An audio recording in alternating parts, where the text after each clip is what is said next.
Experiment number 12 part 8। तो यहाँ पे अगर हम बात करें तो अगर y7 की बात करें तो उसमें क्या आ रहा है बेटा, ये देखें 1 1 1 आ रहा है। तो इसका मतलब S0 S1 और S2 और साथ उसके क्या आ जाएगा बेटा, I आ जाएगा। तो इसका मतलब है कि y7 की एक्सप्रेशन क्या बनेगी, S0 S1 S2 और उसके साथ क्या आ जाएगा बेटा, I। क्लियर। इसका मतलब है यहाँ पे भी अगर मैं ए टू 1 डी मल्टीप्लेक्सर बनाता हूँ तो इस जो मल्टीप्लेक्सर होगा उसके अंदर मेरे पास क्या होंगी, 3 का जो कम्बिनेशन होगा, क्योंकि इसके सिलेक्ट लाइन 3 है, इसका हर पॉसिबल कम्बिनेशन इसके अंदर अवेलेबल होगा। क्लियर।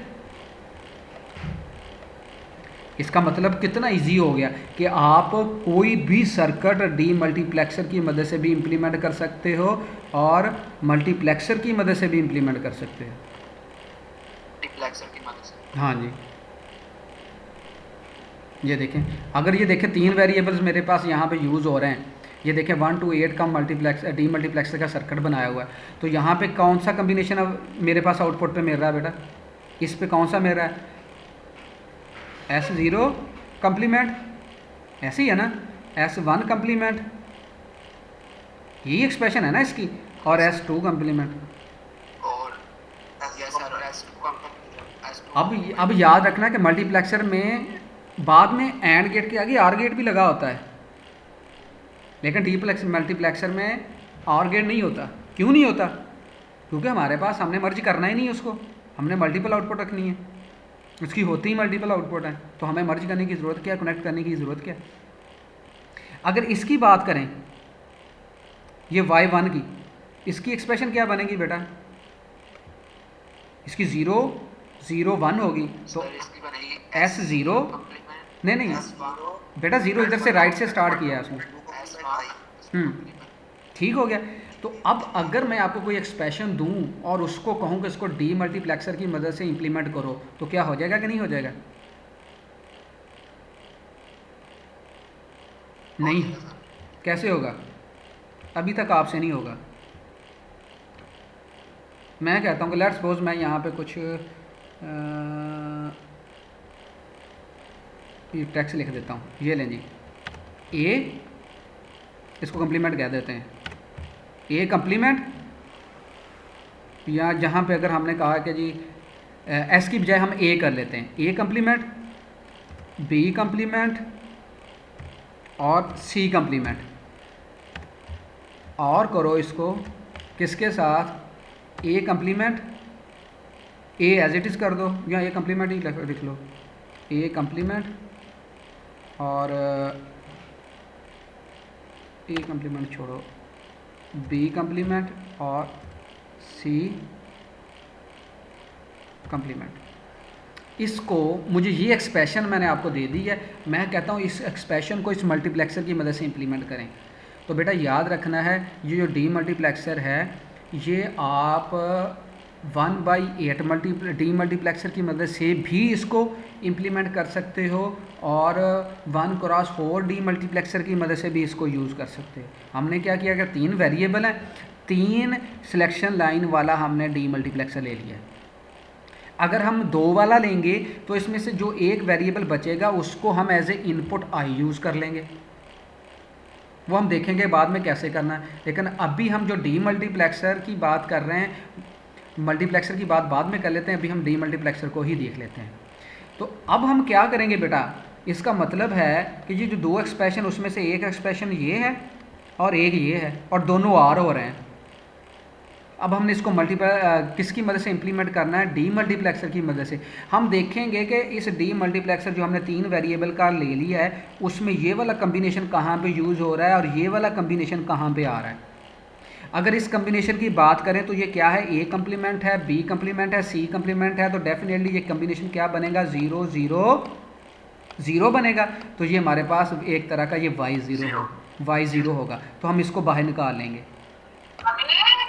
Yes sir. क्लियर। अब दूसरे कम्बिनेशन की बात कर लेते हैं, वो क्या है, ए बी कम्प्लीमेंट सी। तो ये हमारे पास कम्बिनेशन क्या बनेगा, 0 1 1 बनेगा। अगर आपने ए इस हिसाब से रखा हुआ या इस हिसाब से रखा हुआ वो बात की बात है, अभी तक हम सिर्फ कम्बिनेशन के हिसाब से देख रहे हैं। तो ये कम्बिनेशन कौन सा बन रहा है बेटा, ये बन रहा है 3 का, ऐसे ही नहीं है। 2 और 1 क्या होते हैं, 3। इसका मतलब है कि ये 3।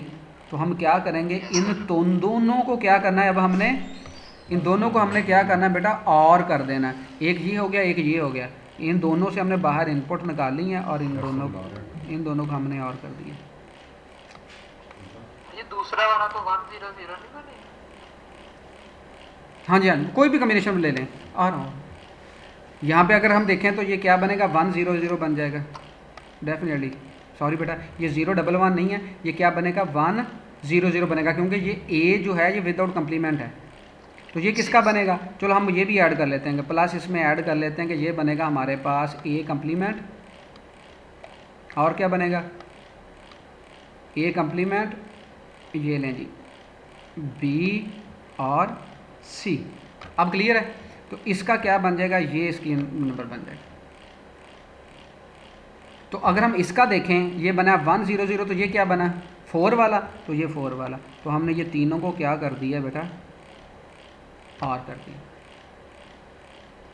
और कर दिया। क्लियर हो गया बेटा। इस तरह हम इसको अपनी मर्ज़ी से क्या कर सकते हैं, इसको भी हम जनरेट कर सकते हैं। ये हम देखेंगे कम्प्लेक्स इंजीनियरिंग एक्टिविटी में भी, और फर्दर भी हम इसको देखेंगे। क्लियर हो गया बेटा कि हम डी मल्टीप्लेक्सर से किस तरह चीज़ें जो है वो जनरेट कर सकते हैं। आगे चलते हैं जी। कितना इजी हो गया कि आपको अब बार बार 4 4 5 पॉइंट इनपुट वाले 6 6 इनपुट वाले आपको ये आर गेट या एंड गेट यूज़ करने की ज़रूरत नहीं है। सिंपल एक मल्टीप्लेक्सर का आईसी लें, सारा कुछ उसके अंदर बिल्ट इन है, उसमें उसको यूज़ करें, एक्सप्रेशन के मुताबिक आर गेट लगाएं और अपना सर्किट बना लें। जो कंप्लेक्स सर्किट आपको बनाने पड़ते हैं उससे जान छूट जाएगी अगर आप मल्टीप्लेक्सर या डी मल्टीप्लेक्सर का सर्किट यूज़ करें।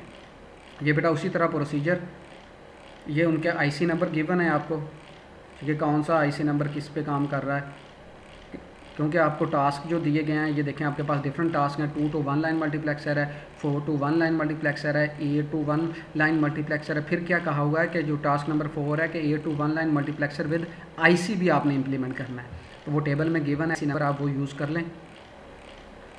इसी तरह बेटा ये उनके अगेन पिवट ऑफ टेबल आ गए। क्लियर बेटा।